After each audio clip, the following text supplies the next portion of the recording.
This is the Conrad Alert. Civil defense information will be broadcast at 6:40. West of the Rockies, you're on the air. Hello. Y2K, how can we prepare? Stop a few of their machines and radios. Throw them into darkness for a few hours. We are fighting for our lives. My family must survive. For 5 years, 1,000 gallons of gas, air filtration, water filtration.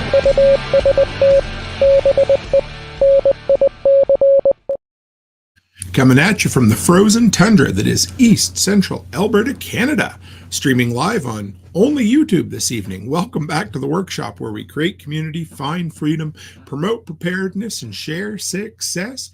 I am Toolman Tim. Today is, wow, lost the date there on you guys. We were doing really good. August the 8th, 2024, and this is episode 463 of Workshop Radio. How the hell is everyone out there? So far, I see Digger in here and Cormac Harkin. Great to have you both in here. Can't wait to see the whole crew who shows up. Fall is in the air. I know, nowhere else except for here in Alberta. I can never remember which tree it is. I believe it's the elm tree, but we already have seen a few leaves falling off them. They turn yellow and fall off even when temperatures drop by like a degree or two. It's like they get so scared they just drop straight off the tree. So there's that. And today just never got as hot as it's been. So this is always the time, the first week in August. And I know you're probably like, it's 142 degrees Fahrenheit in Texas and Tennessee right now. Yeah, I know. It's the craziness that is East Central Alberta. Well, no, it's the craziness that is the North, period. So anyhow, let's get slid right into this evening's show. We're going to open up with another rule to live by. Put that into the old random number generator this week. And what did we come back with? But rule number 10. This is one that only comes with age, experience, screwing up, but it's pretty simple. And that is rule number 10. Problems always seem worse the first time you have to deal with them. And this is one of those things, again, that we had to learn as we went along. We had to learn, okay, so you just went to back out of Home Hardware and your tie rod broke right off and you don't have enough money to fix it. But guess what? You can't crawl in a hole. You can't, go to sleep and not wake. Oh, I mean, I guess you could, but that wouldn't be good now, would it? Another time, the septic system clogs off when you have babies at home. Well, guess what? It seems horrible. You think, I'll never be able to deal with anything. I'll never have to deal with anything any worse than this. Well, I promise you, that's not true. All of a sudden you realize, guess what? As life goes on, I can handle this shit. It might be bad. It might be tough, but you can absolutely handle it. And then you have kids and your kids move out and all of a sudden they call you up and they're like, Dad, my phone bill, my internet bill, my rent, my insurance, my car payment, they're all due this week and I have $12. Yep, you're right. That's okay though, because you'll handle it. You make it through. But the first time something hits you, boy, does it ever feel like a ton of bricks, hey? And then all of a sudden, okay, I can make it through this. Last evening, I was watching this video, some stupid clickbaity thing, but the channel scares the hell out of me and I love it. It was like 8 creepiest things ever seen on dash cam.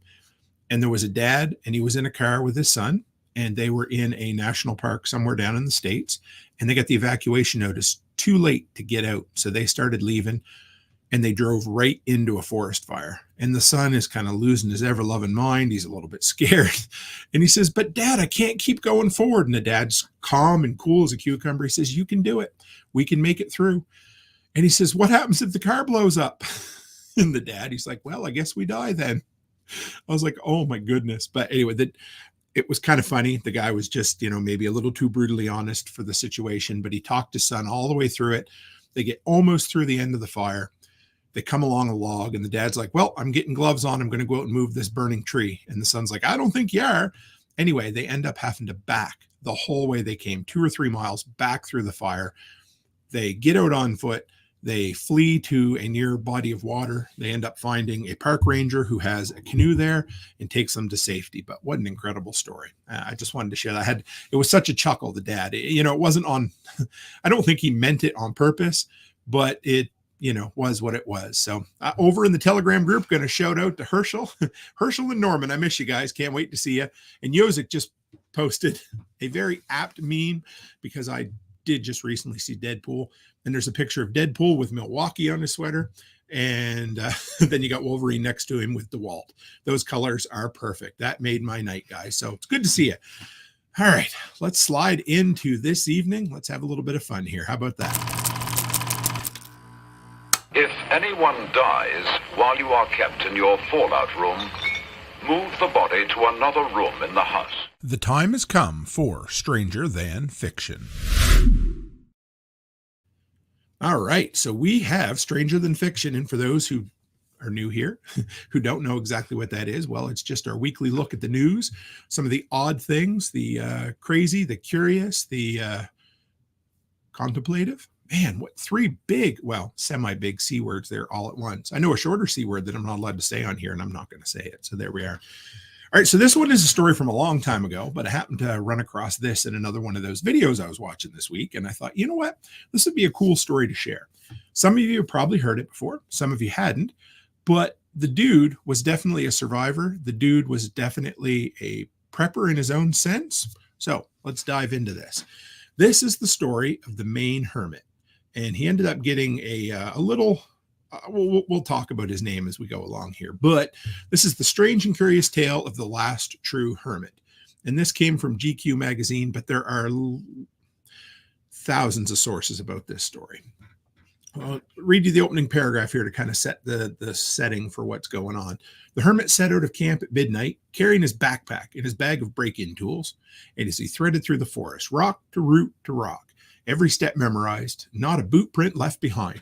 It was cold. It was nearly moonless, a fine night for a raid. So he hiked about an hour to the Pine Tree Summer Camp, a few dozen cabins spread along the shoreline of North Pond in central Maine. With an expert twist of a screwdriver, he popped open the door to the dining room hall. He slipped inside, scanning the pantry shelves with his penlight. Candy, always good. 10 rolls of Smarties, stuffed in a pocket.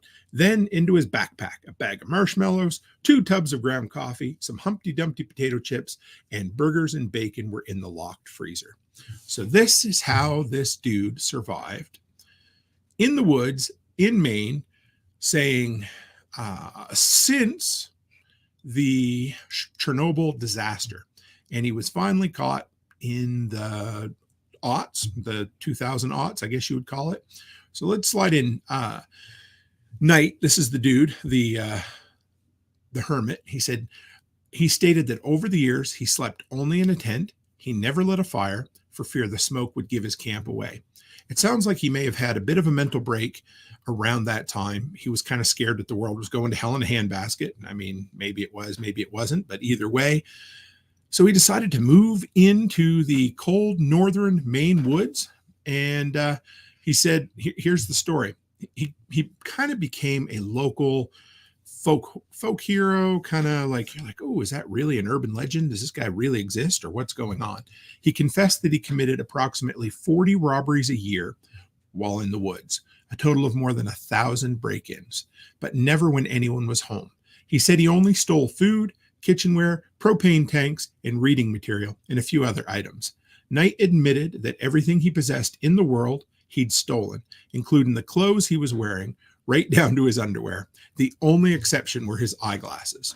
So he lived in the woods for well over 2 decades, and those eyeglasses held up. Now, if you guys have ever seen that classic episode of The Twilight Zone, dude couldn't hold on to a pair of glasses for 5 minutes, let alone 2 decades. So whoever made his glasses should probably hire him as a spokesperson, because that's incredible. Here we are. And Palm Tree over on the Telegram group says, it was exciting for a minute. I thought you'd be talking about Hermit Island. Not yet, but if there's something interesting there, I can definitely talk about it on a future episode. I wouldn't mind that at all. So for close to 3 decades, Knight said he'd not seen a doctor or taken any medicine. He mentioned that he'd never been sick even once. He said you have to come into contact with other humans, he claimed, in order to get sick. News of the capture of the citizens of North Pond stunned them. For decades, they'd felt haunted by something. It was hard to say what. At first, in the late 1980s, there were strange occurrences. Flashlights were missing their batteries. And then he said steaks disappeared from the fridge. New propane tanks were exchanged for old ones. You could almost call him a polite thief now, couldn't you?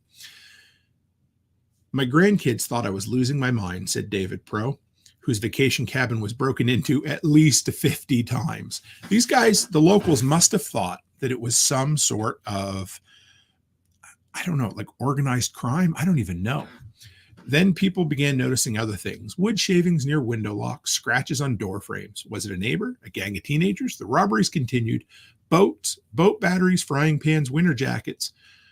The interesting thing about this dude, and I mean, everything he did was based on survival, but there's some neat lessons in here about, post-apocalyptic scrounging. Not really that, but just, he only took what he needed to survive. Yes, he was breaking in. Yes, it was robbery. None of those were good things, but he was fairly considerate in all things considered. He never did any, undue damage. He never went when people were there. He never threatened anybody. As a matter of fact, between the time the Chernobyl disaster happened, he moved into the woods, and the time he was caught in the early 2000s, he spoke a single syllable. One time he accidentally ran into a hiker in the woods. He looked at him quick and he said, "Hi," and he walked on. That was the extent. He said he didn't even talk to himself for fear of getting caught. This dude had operational security down to a T. He did really, really well. So in 2002, incidents mounted and the Phantom morphed into legend.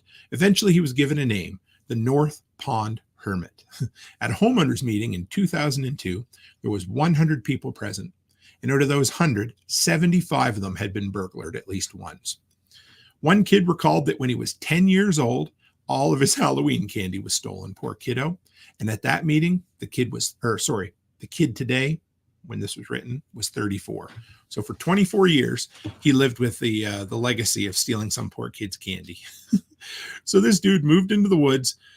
So long story short, I'm not going to read the whole article because that would be plagiarism. I'm going to, bring it up here and kind of put it into my own words. But basically what happened, the dude lived off the land, was scared to death, stayed through the winters in Maine without any source of heat, stole food, stole coffee, would have been absolutely incredible to him, I'm sure.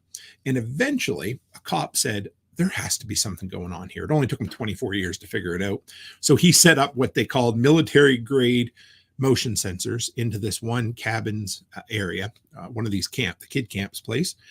The guy went in, he had stolen a key to the freezer, stole some bacon, stole some burgers.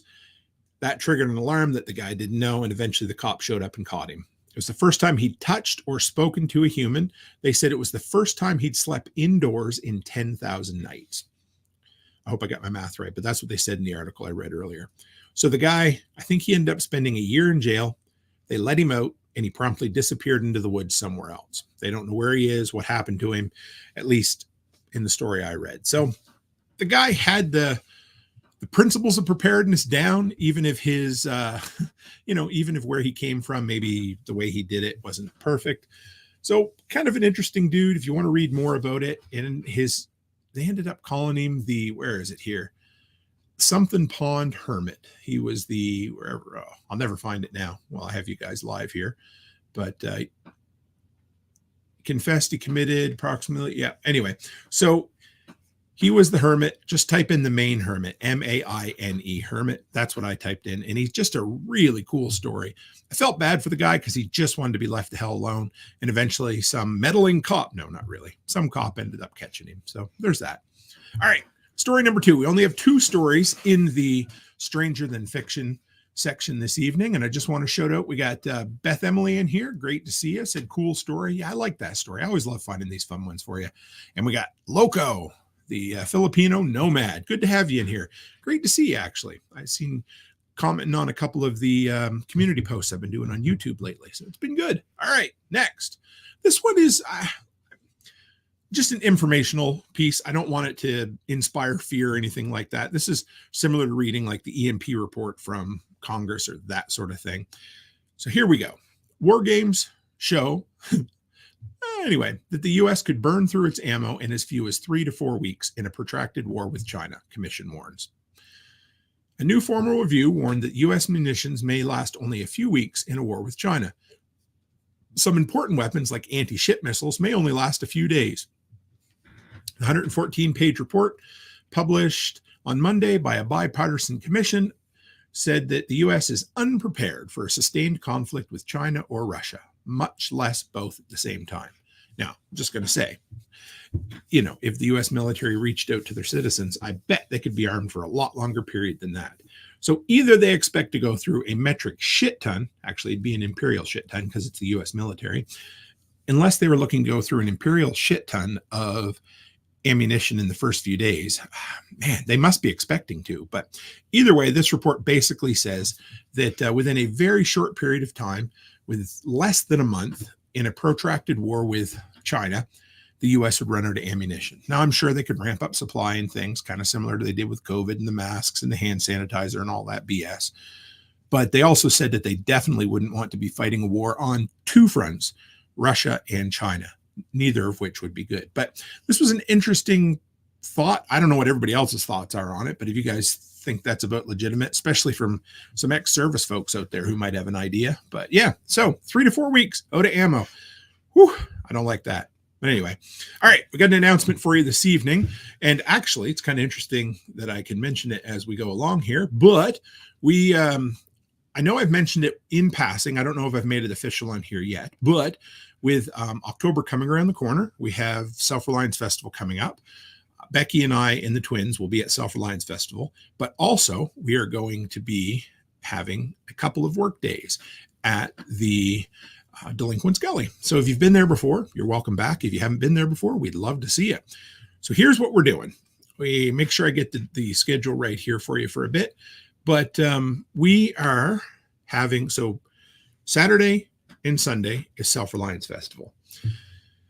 Friday always tended to be a wash. I never need to show up there to set up or anything anyway. So what we decided to do was we're going to do 2 work days out at Delinquents Gully. Now, hang on. I'll fill you in on what that actually means. But we're doing a Wednesday work day, a Thursday work day, and then a Friday social. Now, all 3 days will be socials, so that won't be a problem. But if you're interested in coming, or if you're like, hey, maybe I'll make it, then what you can do, and what I'd love for you to do, is to sign up and join the Telegram group.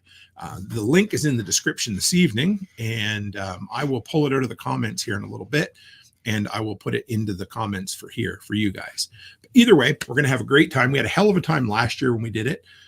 Becky and I, so the food will all be provided while you're there, and we're just going to kind of work. We're going to have a hell of a time. We'll sit around, we'll chat in the evenings. We'll have a good time. There'll be plenty of room for you to camp, so show up. Depending on the shape of the road, if you don't have 4-wheel drive, we'll probably park you out at the end of the road at Jamie's place, and then we'll shuttle you in. If you do have 4-wheel drive, I mean, it's not that bad. My neighbors that live further down the road actually drive 2 Mustangs in and out all the time. So, I mean, if they can do it, you can do it, but I wouldn't expect you to. So it's going to be a fun time. We got a bunch of projects that we're looking to kind of do. We're going to build an 8x8 cabin again. There's been some talk, and none of this is for sure yet, but we're going to be like a compost tea, one of those fancy compost tea aerator machines that Brian talked to me about earlier today. Maybe some mushroom logs. We're looking at building a dam, all kinds of different projects. And the cool thing is there'll be things for every kind of workability. So if you're comfortable handling heavy machinery, great. And if you're comfortable not doing that, also cool. And yeah, so just want you to show up, join some fellow delinquents, have a hell of a time. And yeah, it's going to be a good time. I can't wait to see you. We had, let me see, 4 people join this evening, I think. I think Brian must have sent it out, but we got Donald, Herschel, and Hawkins all joined the group. So we have 29 people in the possible workday group right now. So I can't wait to see you guys. It's been a lot of fun. And yeah, so good enough. Loco says, I've been working on my health lately. Common Sense Labs results are in. So got to find out what's really going on. Well, I'm definitely thinking about you, brother. I know we're a long ways away, kind of, separated by the Pacific Ocean, but I'll definitely be thinking about you. Perfect. Okay. So, and Herschel says they'll be there for one day. Can't wait to see you guys. Absolutely. All right. So what do we got next? That's the announcement. We got, so just to make sure, food forest, guild installs, mushroom log inoculation, and a few other possible projects we got coming up. All right. Next, we have the Prepper Files. Or as we like to say, on this date, these interesting things happened. August 5th. So I like to take the whole week because we're only doing one show a week now. August 5th, 1861, Lincoln signed the first personal income tax. Boo! into law. It levied 3% of income over $800. Imagine that, 3% of your entire income if you made $800 or more. And I thought everybody liked Lincoln. But anyway, turns out he was the first person to levy any sort of income tax in the United States. 1 year ago today was the Maui wildfires. No matter where you stand on what caused them, why they happened, why they could happen more often, either way, that would have been a scary as hell situation to be in as a citizen of one of the Hawaiian islands. So we got to remember that. And then the most interesting fact, the closest tie to preparedness, I would say, was on August 8th, 1786. Anybody know what Congress chose to bring in? 1786, Congress unanimously chose the dollar as the monetary unit for the United States. And from that day forward, started devaluing it. But I digress. Anyhow, there you go. All right. Next up, we have...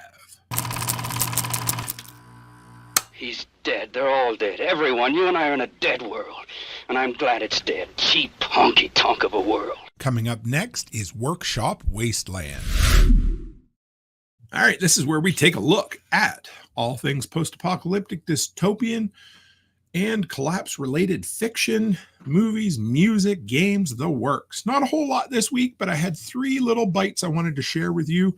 Number 1, in another life, I probably would be a heavy video gamer. If I was born 20 years later, I'd probably still be playing video games.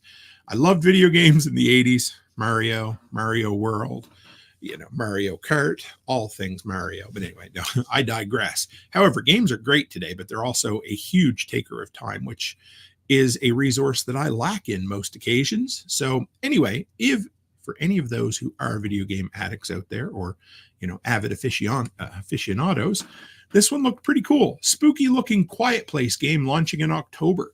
A Quiet Place, The Road Ahead looks scary and is arriving just in time for Halloween later this year. I'm going to back up a little bit. I'm going to say that the Quiet Place franchise seems to be going the way of Walking Dead. Many different spin-offs into various mediums. This game looks okay. For the price of it, it looks about what the price should be, about $30 US. The graphics aren't great, but it's calling for a lot of intense gameplay. And the aliens that have the mouth that kind of hear whatever they happen to be, they look pretty effective in this. If you want to check out the trailer, again, the links to everything I talk about tonight are in the show notes. So yeah, looks kind of interesting. This is a screen capture here. The YouTube has the trailer, and right here. First announced in 2021, A Quiet Place, The Road Ahead is an upcoming single-player survival horror game. Announced 3 years ago. Imagine that. Publisher Saber describes it as a story-driven adventure. The game is set in the same universe as the popular horror film series, but it stars a new character, Alex, an asthmatic college student surviving in the post-apocalyptic hellscape. So it has its possibilities, kind of rehashing a bit of what they did in story number 1, but this sounds like it'll be a college student by themselves. Could be kind of fun. I don't know. We'll see. I'd love to hear somebody's thoughts on it, and it is launching October 17th for PlayStation, Xbox, and PC, and it'll cost you 30 big ones. Off-grid ping, your ears must be burning. We were just talking about you.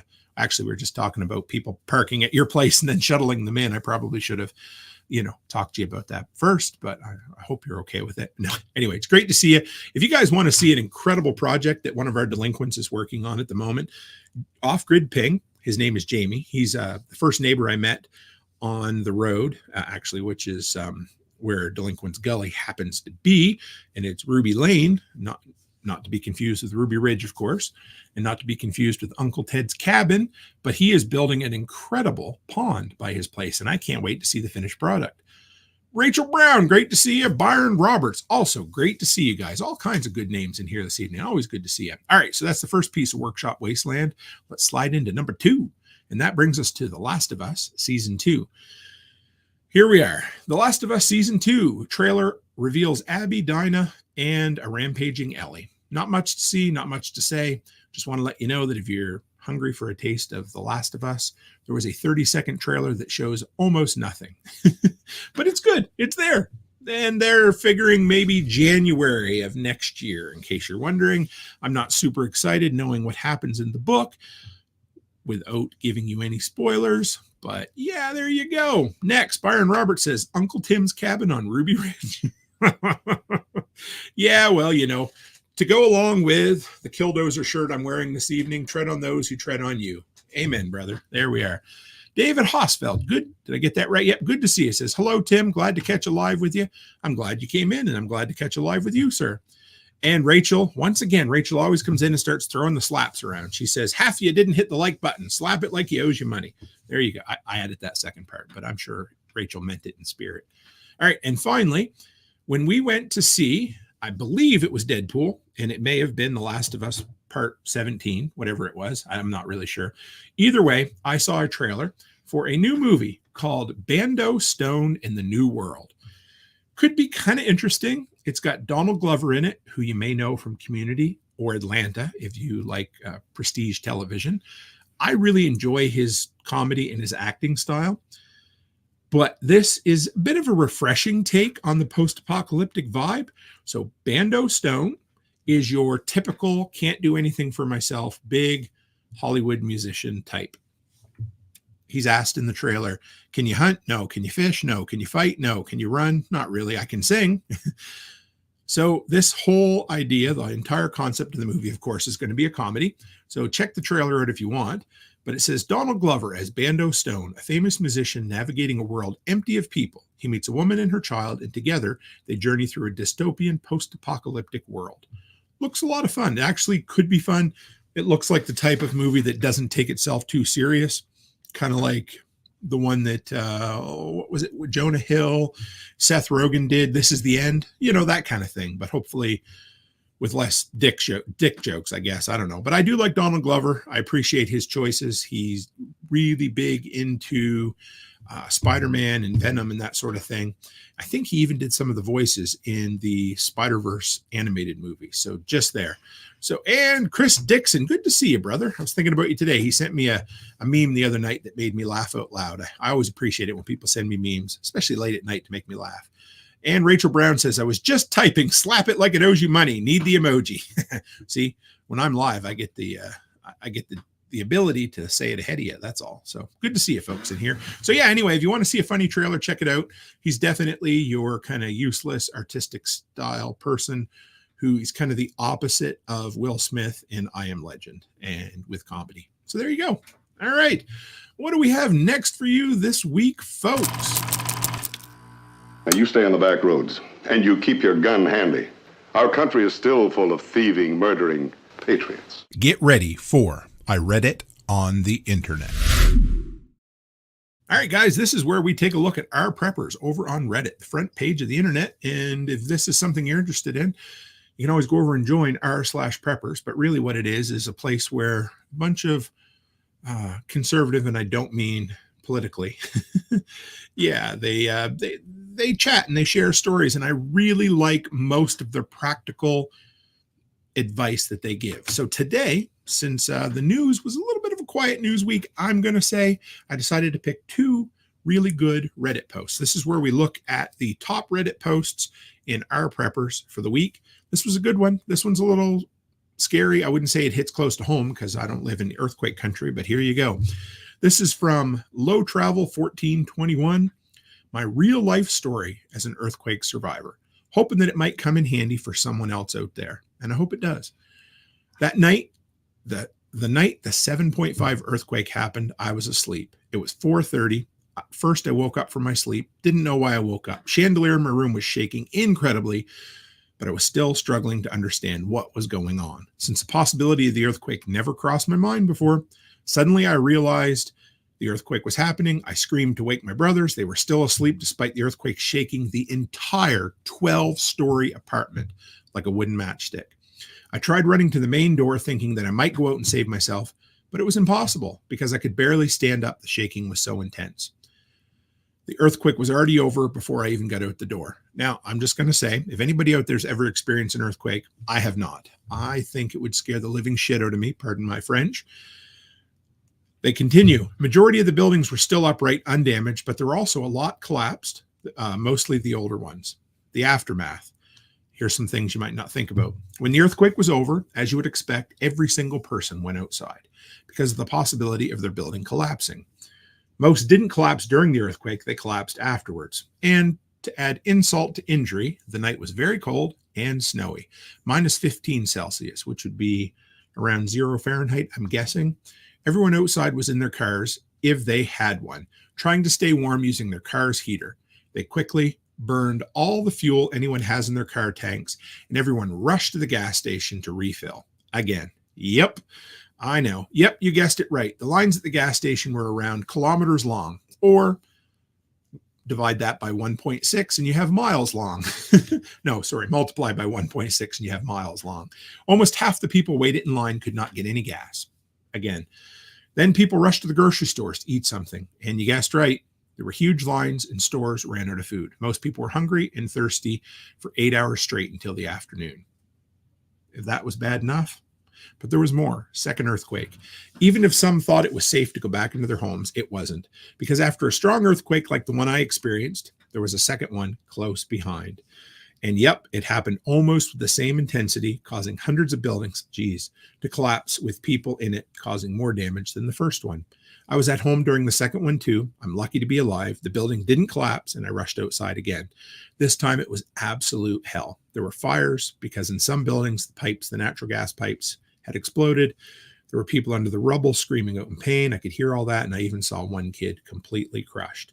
The internet, the electricity, completely non-functional. You couldn't even call for help if you wanted to. So that was the scary story behind it. And then they shared some lessons, but I just wanted to shout out Bay State Prepper. Great to see you.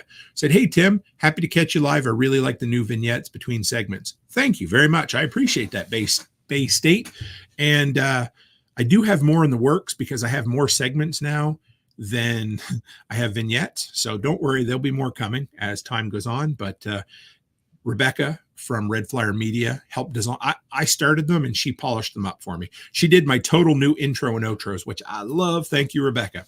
All right. So the lessons for anybody who may happen to be in a 7.5 earthquake or less. And it's the same advice that all preppers give because it's universal and it works. Always have a bottle of water and some stuff to eat. Clothes in a bag next to your bed so you can pick it up and leave on a moment's notice. 2, never ever go back into your house after an earthquake until the secondary earthquakes are over. Phone, electricity, internet will collapse if anyone tries to use it at the exact same time. You will not be able to use any of these in times of chaos. Have a sat phone and determine a place where you will go to and meet with your family members in case of chaos. I'm going to throw this in here for a bit, but if it hasn't, I've seen it on my phone a couple of times now. If you happen to have an iPhone, they now have satellite messaging built in. So if you're in an area without service, they're going to automatically forward it using satellites, which I love. So there is a bit of satellite functionality built into the newer iPhone. So there's that. Love Apple or hate them, they do some incredible things. Rarely. Have gas and a generator somewhere to use when the grid goes down. If possible, don't live in an apartment. Live in a single floor home. I mean, you can't change where you live simply because you might be afraid of an earthquake, at least not right away, but it is something to think about. Have cash with you. The online payment systems die. No one accepts anything but cash. We got to experience that 2 years ago when the big Rogers outage happened up here in Canada. The common guidelines during an earthquake, such as stand down next to a thick object or hide under a table, are completely useless. If the building collapses, you'll be crushed no matter what. Instead, if you can, try to leave the building as fast as you can. Interesting. So Chris Dixon says, funny, we just renewed our insurance and they insisted we buy earthquake insurance here in Alberta. I don't know. I mean, I guess it's a possibility. If anybody knows the YouTuber CoffeeZilla, I've kind of fallen in love with his stuff the last few months. He's a guy that goes out and unveils scams. He kind of, opens the books on them. And he most recently went after Logan Paul. Logan Paul's suing him. Not talking about that, but CoffeeZilla, who is up on being scammed, was recently, quote unquote, scammed by his insurance company. He went through a broker who he told what his needs were for the insurance. He had insurance for many years, and it was basically, if somebody sues you for defamation, this insurance would cover you up to $1 million. He had it for a few years. The insurance company he was with decided to stop offering that coverage. He went back to his broker and said, hey, I need similar coverage. Can you find it? The guy took him some time. He came back and said, yep, I found it for you. You're good. CoffeeZilla paid into it for over 3 years and finally called them up the other day and said, hey, it's time for me to use this. I'm being sued by Logan Paul. I'm going to need this $1 million worth of coverage. They're like, oh, we don't cover you for that anymore. And he's like, what do you mean? They said, we never covered you from the day they got it. So somebody somewhere completely dropped the ball, whether it was on CoffeeZilla himself for not looking over the fine print, whether it was his broker or the person that sold it to him, or the insurance company who out and out lied to them. But either way, man, if you are getting insurance for a very specific reason, you want to make sure that you're covered. Simple as that. All right. Hey, Loco, Filipino Nomad says the US dollar comes from the Spanish silver, dollar, or dollar, pieces of 8 or bits, hence 2 bits a dollar, becoming US quarter, silver dollar, or silver quarters. Thanks, Mike. I appreciate that. And if you ever want to see something truly confusing, watch a video on the British coinage system pre-1980 something when they completely revamped it. It is so confusing, bits and crap. I won't even pretend to try to remember, but I watched a video a while back on it. It was very interesting, and I don't know how they survived. So, all right. Second story I read it on the internet. I like this one too. This one's a little shorter. This is a guy getting carried away. I'm going to guess probably a new prepper. At first you think you know what he's talking about, and then at the end you're like, oh, okay. Anyway, here we are. This is from Apocalypse Warrior. $100 to prep for war. What should I buy? Well, hang on there. I'm getting worried about everything in the Middle East. I'm particularly prepping for World War III. What should I think about getting outside of food and water? Money is tight right now. Thanks. Well, the first thing I would do is stop watching the Canadian Prepper. Oh, man, I said that out loud. Anyhow, there we are. Just don't listen to all the doom and gloom, guys. But either way, here are the pieces of advice given to him from the community. And then we're going to have a little conversation point at the end here. First user Birdbone FPV says, buy some beer and wine and invite your neighbors over for a barbecue. A good relationship with your neighbors will be far more valuable than $100 worth of beans or bullets when the SHTF, the shit hits the fan. And I thought, what great practical advice. $100 ain't going to do you nothing. But having a little get together with your neighbors could be invaluable. I really like that. Then Sunbeam Soft Glass said, exit strategy should be your first plan. Can you go anywhere in an emergency? Save that $100 for travel expenses. Also very, very practical. Then this one here was very curt and to the point. There isn't anything that you can get right now for $100 that would save you should a war or disaster happen. The best low-cost preps for less than $100 would be these: water filter, basic camp cooking set, a knife, a camp axe, and a saw. But for the future, identify the area that your preps are most lacking. Or if you've not started yet, prioritize in this order: water, food, security, shelter, gears and tools, electricity. Start small, build them up. A few bucks a week turns into some pretty good stockpiles over a few years. Chris Dixon says, does $100 get you anywhere? Well, it certainly won't get you to Walmart or Costco. It might get me to Lloydminster and back, which is an hour and a half. Well, man, by the way gas keeps going up, it was a $1.63 a liter here the other day. Whew. Anyway, so scroll down just a little bit further, and the Potsy said OP. And if you don't know OP, that terminology is for original poster. It's just shorthand for responding to the person that you're speaking with. You're from the U.S.A. The issues in the Middle East should be very low on your prep concerns. And I like that. So a lot of times people are like, okay, is this dude like losing his mind a little bit? Or is he getting carried away? Or does he legit? Because his post read like, I live in the Middle East. I need to get the hell out if a war breaks out. Nope. Turns out the dude's from the U.S. So he's probably needing to be talked down off the ledge a little bit. And that happens. I ran into a lady last year at prepper camp who needed to be talked down on the ledge. You know, the baby preppers who are scared shitless of all the crazy things that are going to happen to them when they really aren't. When, you know, we should be more interested in having roadside assistance and life insurance and a proper will and, you know, a rainy day slush fund and maybe a full tank of gas in your car and a pantry, that kind of stuff, you know, instead of pinpointing on some remote possibility down the road. And if you get all that other stuff planned and you want to go after something that you view as important to yourself, great. But don't lose the forest for the trees, folks. Don't be scared shitless about a conflict that maybe, yes, could happen, maybe won't, but is all the way across the world. Spend some time and look after the things that really matter to you. Simple as that. So I hope you guys like that little look there at I Read It on the Internet. Let's slide on into the next segment. Nothing like eating under an open sky, even if it is radioactive. Dropping the dime on precious metals.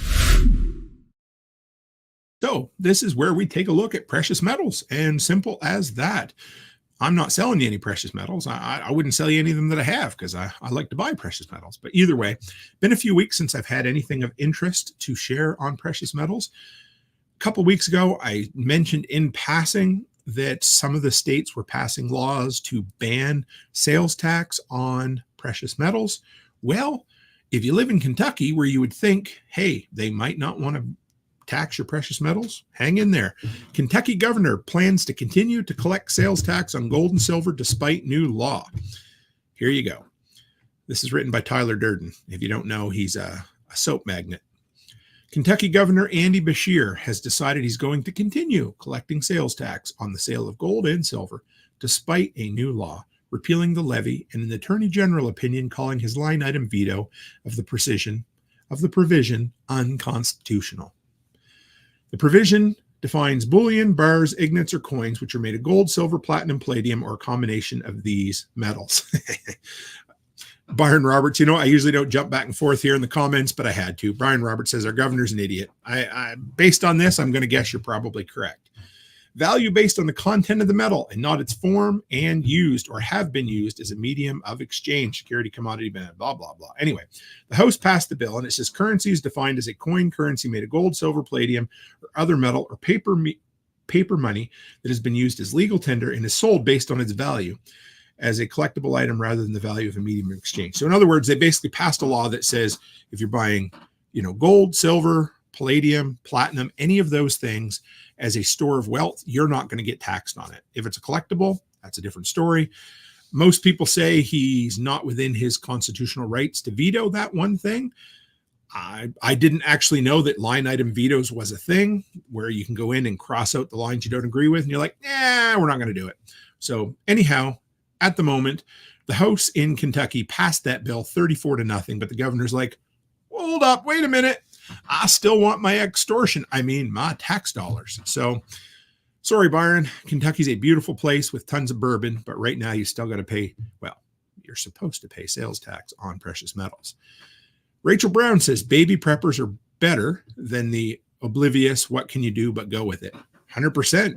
Baby preppers are on the right on the right step. And a lot of those baby preppers came in through maybe some fear mongering, and we're like, okay, calm down. You don't have to be absolutely scared shitless here. It's okay. The world's been here for a long time. It's going to be here for a long time after us. It's not going to end tomorrow. So what can we start with, folks? All right.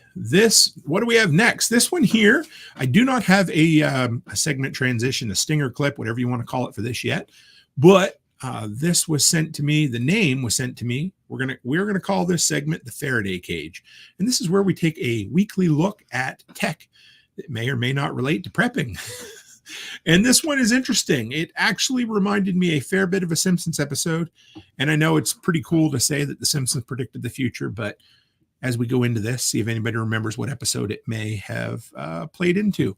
So this comes from the Cool Down. It's actually, it's a bit of an environmental focused news source, but I've found some really cool stories on here over the years. Really enjoyed the writing style. Former SpaceX member explains how his company plans to keep solar farms running through the night. Sunlight as a service from space. And no, they're not going to pull up big diesel generators and charge up the battery banks. Nope. They have something a little bit different. Here we are. Reflect Orbital has an idea that could potentially offer short periods of daylight to locations on Earth after dark. As Clean Technica reported, while the concept is primarily being pitched as solar power on demand, the company has other use cases in mind. The CEO of Reflect Orbital A former propulsion engineer who worked on the Crew Dragon components at SpaceX sees his company as a viable business opportunity that expand access to the renewable resources, blah, blah, blah. Insert buzzword here. Solar power has obvious intermittency issues. No shit. I'm just going to go there because the sun's gone 12 hours a day or more. Anyhow, since the Earth rotates, much of the planet is in the dark for long periods of time. Novel energy storage methods using thermal tech and abundant natural materials are already being developed to store energy gathered during the day for later use, but that doesn't increase generation. So, yes, you're right. Hang in there, guys. You got to hear this. This is pretty incredible. As Clean Technica detailed, the new concept aims to deploy satellites into a sun-synchronous orbit at about 600 kilometers, 373 miles, above the Earth, in order to direct the sun's power to solar panels on the ground after the sun has already gone down. Each satellite would have tightly stretched 10 by 10 meter mylar sheets, roughly 33 square feet per side, for maximum reflectivity. If the company can get 57 satellites into an orbital array outside the shadow cast by the planet itself, it could theoretically provide an extra 30 minutes of sunshine anywhere in the world, as Clean Technica shared, saying it's sunlight as service from space. So, anybody see any problems with this whatsoever? Let me just, here, Mr. Burns blocks the sun. Anybody seen this before? There you go. There it is. I know it's hard to see right now. This is the opposite of that, but this is the little dial that Mr. Burns created to put up into the sky to block the sun. Same kind of thing, in a way. So what I'm seeing is, I'm just going to spitball it out there, but what I see is, hey, we're going to supply you with X amount of extra hours of solar. All of a sudden, so-and-so paid us more, so we're going to redirect that sunlight to someone else. Now, all of a sudden, the city, the town that required that sunlight can no longer get it. And it's anyway, I'm not going to go as far as saying that they're going to block the sun. I don't necessarily think that, but holy shit. I just think there has got to be so many more cost-effective ways to store. Like, I've heard Sean Mills say it many, many times. You're way better off to increase capacity. And that's what I'm thinking. Wouldn't it be a metric shit ton cheaper to just build 10% or 20% more solar panels and then find a cheaper way to store it, like gravity batteries or things like that? I don't know. And like Chris Dixon says, how much is 20 minutes more of sunlight? Probably $20 billion. I have no idea. And Chris also says, like, there isn't enough light pollution as it is. Again, I know.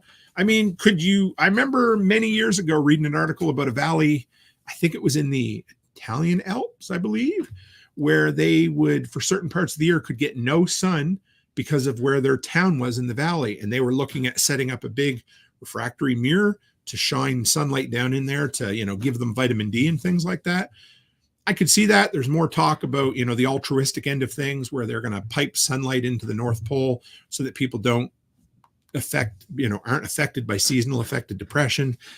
I just see so many things that can go wrong with this. I'm a free market kind of dude, but yeah, there you go. So I hope you enjoyed that story because that one really jumped up and got me. And Chris Dixon, got to say, says, loved your video on solar security cams. Y'all got to check it out. Yes, please do. That was my latest video this week. And we also have a video coming up on Friday of a Charvel tactical U.S.-made flashlight. I'm pretty excited about that. And there's going to be a giveaway starting on Friday. They give me a second brand new flashlight to give away. So keep an eye out for that. But either way, yeah, I really enjoyed doing this. And I've also told you before, since we're going away from the Sunday evening shows for at least the foreseeable future, there's going to be 2 review videos a week because, of course, those are the things that make the money, the things that I really, really love doing on top of this Thursday podcast. So keep an eye out. You'll see a lot of good reviews lately. All right, what do we got next? Let's go back to the big screen, Tim. There we are. Now you can see my on the air sign and the cool poster that Ravenwood Acres sent me. Thank you very much. Next, what do we have for you guys? We have This Week in the Workshop. And what is This Week in the Workshop? But where I share what I've done for accountability and hopefully inspiration, I guess. It's been a good week. Spent yesterday sweating my baguettes off outdoors. We're working on, well, I'll tell you a little more about it as time goes on. But first off, I ordered new high beams for my Ram because they have The new Rams have some of the absolute worst lights I have seen in a long time.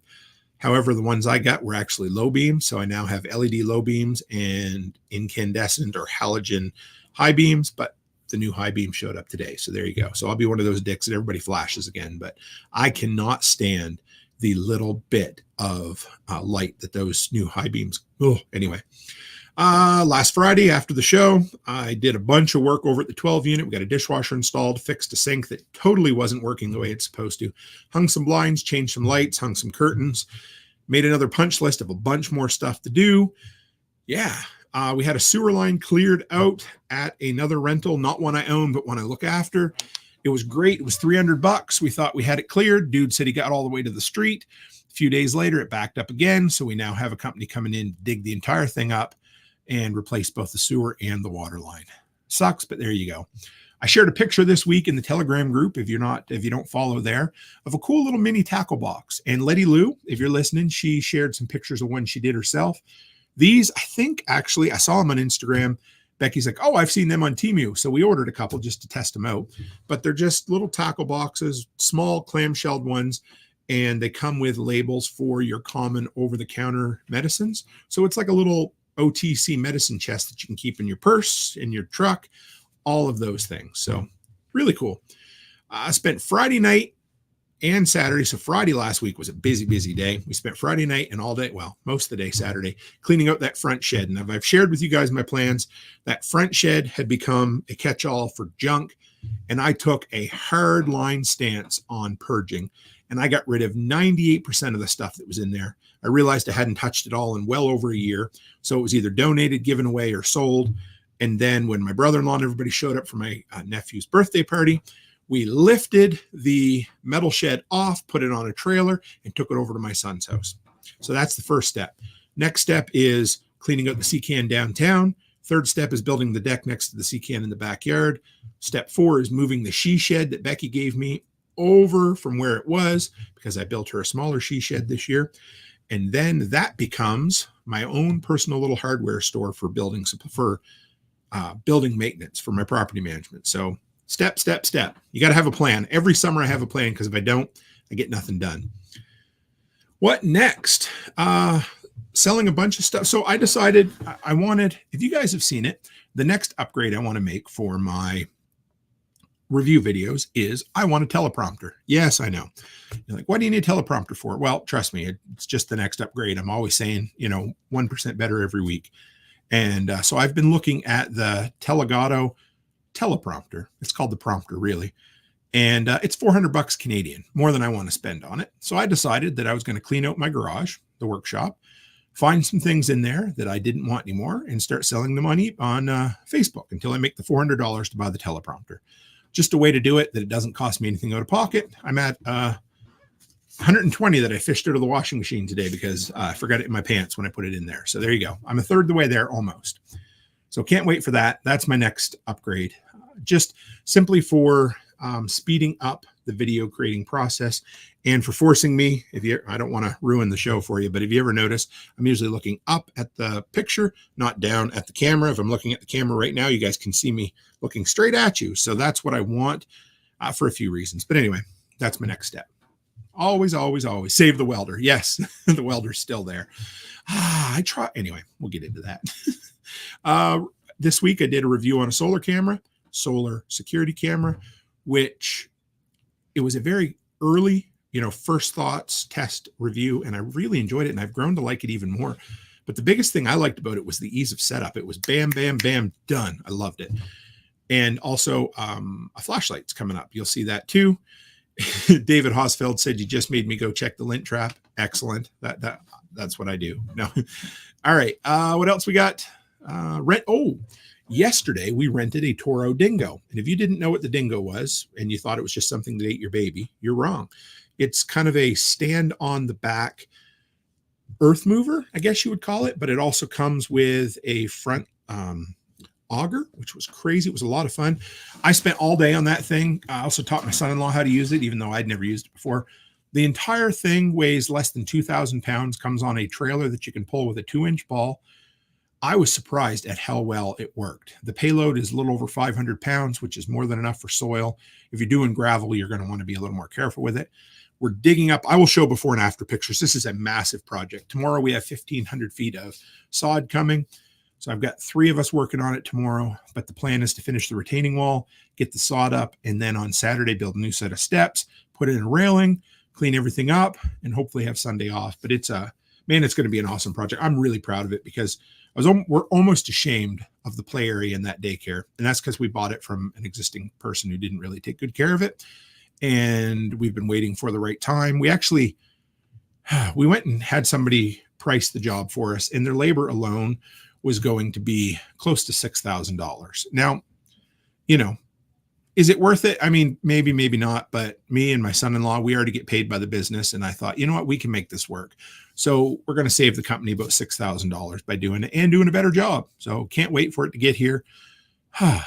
That's it for this week. As far as this week in the workshop, a lot of good things on the go for sure. Rachel Brown says she was going to rent a dingo, but my buddy offered me his skid loader. I love skid steers. I have used them multiple times in the past, taught myself how to use it. They're great for snow. So they're definitely a more comfortable item than the dingo. The dingo is great if you're working on flat ground, really great on flat ground. But as soon as you're going up and down hills, especially up hills, you then all of a sudden have to really hold on and lean into it to do it, especially 45 degrees or a little bit less. A lot of fun. I loved it. We dug up the side hill, dumped all the dirt up top, peeled up all the grass on the top hill, and then rearranged 5 yards of topsoil that got delivered toward the end of the day. Did all that, and then we jackhammered through 5 holes in the asphalt and then used the 6-inch auger to auger the holes. And it was fun. I'm glad we got it done. Tomorrow's going to be a big day. Yesterday was a hot day, and I'm sure tomorrow will be too. I need to stop for lunch break, and we need to drink way more water. Just saying that out loud so I remember to do it. All right, next, another segment that I don't have a stinger for yet, but it's food for thought. And this one came up when I was on the live stream with Nicole a couple of weeks ago. We were doing the promotion for Self-Reliance Festival, and it was Bear that was on there doing his thing. And for whatever reason, I had this thought. I was like, I got an idea for a show topic at some point. And I titled it 10 Places to Meet Potential Fellow Preppers. And then I ended up with 8, and now I have 9 before I made the show. So it's 9 places to meet preppers. But if you guys have any other thoughts about it, throw them in the comments as we go along. But I got thinking, we always say it's so easy to find fellow preppers on the internet. And, maybe it is. But how hard it is to find fellow preppers in the real world. So I thought, well, what places could you go to? I did a little bit of a topic quiz thing on the community post the other day. It was pretty good. So some of the ones I came up with were first aid courses. Doesn't mean you're going to, but these are kind of like, when you're making sales calls, you get warm calls and cold calls. Well, warm calls mean people are already thinking about that kind of thing. So these are places where the topic of preparedness could definitely be broached, and you might not look like a crazy person. I mean, I look like a crazy person for other reasons, but that's neither here nor there. First aid courses. So if you're going to your local St. John Ambulance, Red Cross, whatever it is, especially if you're taking the longer first aid courses, like the emergency wilderness, first aid, that kind of stuff, or say want to check people's courses, those would be the places where you definitely find somebody. How about off-roading clubs? or overlanding clubs for people with, Jeeps and that sort of thing. There is a big overlap in overlanding. Oh man, an overlap in overlanding and prepping. I mean, those folks know how to take care of themselves. They know how to pack a vehicle to bug out. They know how to fix things on the side of the road or the side of the non-existent road in the middle of the Mojave Desert. They're great. And even if they're not completely inclined to be preparedness minded like you would definitely share some thoughts, some commonalities there. How about silver and gold shops? Absolutely. Guaranteed. If you're in, I'm not going to guarantee anything, but I want to tell you, I've yet to go into a place that sells silver and gold bullion and talk to somebody who didn't at least have a bit of concern for where society was heading or where the government was doing, that kind of stuff. How about auction houses? Now it's a little bit more of a stretch here, but this is I know Chris Dixon loves going to auctions, and I've been known to go to them at times, but you can watch and see what people are buying. And if you see people buying things that you're like, wonder why they're buying that cream separator, or I wonder why they're buying that freeze dryer, whatever it happens to be, you might say, we might have something in common. Gun shops, I mean, that should go without saying. Shooting ranges, gun shops, all those places. Hanging out by the ammo vending machines at an Alabama grocery store, that kind of stuff. In-person events, this one should go without saying, but you could go to homesteading events, you could go to Back to the Land, gardening. There's a lot of prepping adjacent events you could go to where you could meet some interesting folks, right? How about the Legion or the VFW? Those are places, that prepping in general tends to have a higher percentage of ex-forces or ex-military people than anywhere else. So I just picked those two simply because you have a better chance of meeting somebody like-minded there. And then finally, I added church. And this would definitely be the case if you're Mormon. Probably more the case if you were, say, a Southern evangelical, that sort of thing. But overall, there tends to be a bit of an overlap, again, with the church community and preparedness. So, yeah, those are the 9 places that I could come up with for meeting preppers in real life. Rachel Brown says, I'm still trying to find people for a Bitcoin meetup around Allentown, Berks County. Well, we will shout it out for sure. If anybody is in the Allentown, Berks County, PA area, Rachel Brown is trying to put together a Bitcoin meetup. And she's also selling you a bridge. No, I'm just kidding. But no, seriously, she's trying to get a get together for it. So how about this? Mike, our loco prepper, said our main prepper group partnered, with our annual 4x4 Overland Expo, another weekend activity for the newbies. We're playing looky-loos. Yes, absolutely. How about Dixon? Coffee at the local coffee shop. Takes a while to get accepted, but you learn a pile by sitting down and shutting up. Brother, you are correct. Actually, that is how I met a couple who I used to do a lot of work for, who ended up paying me in gold, silver, and firearms, all legally acquired. So it was great just by listening to people, because pretty quickly you start picking up on the language, don't you? And the certain words, that kind of stuff. Rachel Brown says, let's hear it for redneck gun clubs. Absolutely. And L2 Survive. Anyone with a tube of chapstick? Tim, you're having a night tonight. Let's try that again. Anyone with a tube of chapstick or $20 in their pocket is a prepper to some point. Finding a prepper at your level is what is hard. P.S. You forgot ham radio clubs. You're right, I did. I even had that in my head when I was doing it before. Thank you very much, brother. So we're going to rename that list 10 places to meet potential preppers. How about that? Ham radio clubs. There you go. Top 10. So maybe I'll have to turn that into a TikTok or something at some point. Yeah, I don't know. But yes, thank you, L2 Survive. Always love having you on here. You always make me smile. And you're right. I love that little thought. Anyone with a tube of chapstick or $20 in their pocket is a prepper to some point. Why'd Jeff put so many P's in that comment? Anyhow, there you go. So that was good. All right. Coming right up is... It's the apocalypse. End of days. The judgment day. The end of the world, my friend. Let's dig into the community mailbag. So we have the community nail bag, where we dip into our nail bag and we see what we pull out, or our mailbag, however you want to call it. And this is where I share some of my favorite feedback from the general community and fellow delinquents of the last week. So if you've noticed, I've been running community posts regularly. Everything on the channel now comes out at 6 p.m. Mountain Time. Everything. Review videos, live streams, and community posts. I've been having a hell of a time with community posts.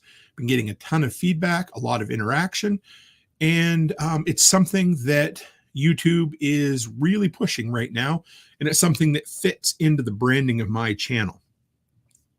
So I picked, let me see, I got three of the main polls from the last couple of weeks I've done. First one, only 2 options, and you can only choose one, fixed or folding. And it was closer than I thought. But fixed blade came out on top with 59%. As of this evening, we had 102 votes, which was pretty good. Next, I also asked the community at large, is a Costco membership worth it? And as you can imagine, the answer comes back a resounding, it depends. However, we did have 164 votes this week on that one. 48% said yes. So your guys are as addicted to Costco as I am. 27% says it depends on what you buy. And 7% says I prefer Sam's Club. And if you notice the percentages don't add up, I don't pick the answers. I don't pick all of the answers to share. And finally, we set a new personal best on the workshop this week. I asked a question last week, how many flashlights do you own? And we had a record 233 votes from that. 29% have 5 or less, and a resounding 36% have over 10 flashlights. Dude, I probably have over 10 flashlights in my side drawer in my bedroom. I have a real problem with flashlights. Rachel Brown says, just got a email about prepping for Hurricane Debbie. Is that going to be a serious issue? Do we know? Because is it something that warrants me making a video about? I haven't checked into Hurricane Debbie yet and how close it is to making landfall, but I can definitely tear into that later on. Loco says, we have a lot of power and water interruptions in the megalopolis. So when you aren't affected, neighbors, friends are very interested. Absolutely. Chris Dixon says, flashlights and fixed blades. I have a real issue. Hello, folks. I'm, a knife and flashlight addict. Boy, we're all flashlight addicts, aren't we, guys? Oh, shit. L2 Survive says, I have more flashlights than you had votes. Yeah, I believe you. Oh, man. L2 Survive, if you guys haven't subscribed to his channel, you need to. He's got a ton of subscribers, and he gets some really cool shit. There was one flashlight that I think could literally shine through a raccoon. I'm pretty sure that he had on there one day. So let's see. We got, so L2 says, I got more flashlights than you had votes. Said Chris Dixon, flashlights and fixed blades. That almost sounds like a cheesy country song. Flashlights and fixed blades. They both saved my life. All right. David Hosfield says, I'm guilty of the flashlight addiction as well. Byron Roberts says, flashlights are electronic crack. Yes, they are. Speaking of Costco, Mike says, my wife is beating me on total pocket knives and flashlight lamps. I'm impressed. And Rachel says, I have a flashlight hanging on every door. Very proud of everybody. Low-hanging fruit, right? If you guys, I actually back up a little bit. If you saw my video a few weeks ago about my everyday carry on my keychain, I was pretty proud of that. Well, I've actually made some upgrades and replaced an item recently. So Ryan Buford, formerly known as, well, I guess he's still known as the Prepper Dad of the Next Generation podcast, the now defunct, good friend of mine. He brought me a little kit, or a little piece of kit, last year at Prepper Camp, and it was that USB universal adapter that was on my key ring for almost a year, and it finally broke the other day. After a while, I lost the rubber cap off it, and then the lightning adapter broke, and I'm like, you know what? It's time to find a new one. So I got a new USB-C adapter for my key ring, and then I also picked up a tiny little Gerber multi-tool that fits on my key ring. It's good enough, guys. I really like it. So I guess it's going to be EDC Keyring 2.0 coming up before too long. And Palm says, Toolman Tim over on Telegram, 12 flashlights, probably missing a few. Absolutely. I guarantee you are. And of course, people borrow my flashlights all the time, or I give them away, that kind of thing. But you need exterior illumination, interior illumination, whatever it is. And Rachel Brown says, I like Gerber. I do too. All right. So finally, we've got 3 comments from the YouTube comment gallery this week. And the first one was actually made me smile, and I want to share it with you guys. This one comes from Winning with Warchild from 3 days ago. Said, great videos, Tim. I've really learned a lot from watching your channel. Hurricane Barrel put me in the generator market, but I'm on a tight budget and trying to figure out the bare minimum I can get by with. All I need to run during an outage is a fridge or freezer, a window or portable AC unit for my master bedroom. I can separate the rest of the house. Internet modem, router, various lights, charging stations, 50-inch TV, etc. I'd like to be self-sustainable for 4 to 5 days with these being powered. Now I have friends with whole home Generacs that weren't able to power their regular ACs because of natural gas flow issues here in Texas. Interesting. One bought a window unit and that worked. I would need to pay someone to do an NG hookup and then about 40 feet of line. That would be the easiest, but I can buy canisters for either gasoline or propane. Just not sure where I will store them. Would like your recommendation on the best, cheapest way to get her done. So many ways I can go with that. This is going to turn into a full video down the road. However, I would say Natural gas would be good if you can buy just a standalone natural gas generator. A tri-fuel from Costco. Again, they run about $1,000, probably overkill for what you need, but you're going to need, 3,000 watt, maybe like a Predator inverter, 3,000, 3,500 max watt generator would work really good, but you're going to have to get it converted to natural gas. There's so many ways you go with this. You could get yourself a 1,500 to 3,000 watt inverter to plug directly into the battery of your car, run your vehicle, keep your tank topped up, and then alternate through fridge, freezer, portable AC. Or you could buy yourself a cheap battery bank and run all of your electronics and LED lights. It really wouldn't take a lot to be self-sustaining for 4 to 5 days, guys. I'm going to go further into this down the road, but man, there was a ton of people brought to our community over the last month because of Hurricane Beryl in Texas. I couldn't believe how long folks were without power down there, guys. It was sad, but here we are nonetheless. Rachel says Harbor Freight has low-priced LED flashlights all the time. Yes, they do. And I do love Harbor Freight, even if it's not in Canada. Next comes from Sivongol 66. I'm not sure. I was caught, and this was in regards to the post I did on the community page asking, have you ever been through a tornado? 3 days ago, I was caught in this is when they posted it, not when it happened, but I was caught in the dust cloud next to an F3 in my truck. And as it went behind me, I had trees going over my head while my truck was bouncing like those Mexican lowriders do with the front tires coming off the ground. Complete darkness in the middle of the afternoon, could only see what the green lightning flashed. All the while I was on my phone with my nephew saying my goodbyes to my family. Scariest day of the life. Hell hath no fury as that of Mother Nature. I was forever changed because of that day. I really appreciate, I shared this simply because I wanted to say Sivongol was great for sharing that. What a crazy story, guys. I don't know if anybody else has ever been in that situation, but that's scary. Anyhow, there you go. And finally, this one came from TMA Fabrication Services. Another comment that just brought an absolute smile to my face. This one's from a week ago. And they said, hey, this was regarding my inverter generator video. Good information. I'm a Duramax generator dealer, and I get this question all the time. Question being, what's the difference between an inverter and a non-inverter generator? So I'm going to be linking to your videos, and it breaks it down to where the average person can understand it. Shout out to TMA Fabrication Services. Thanks for that, man. Or lady. I really don't know. So there you go. Good to, thank you for sharing that. I love getting these compliments, guys. It just kind of makes you feel pretty good. And I wanted to share them with you guys a bit too. So, all right. We have, let's see.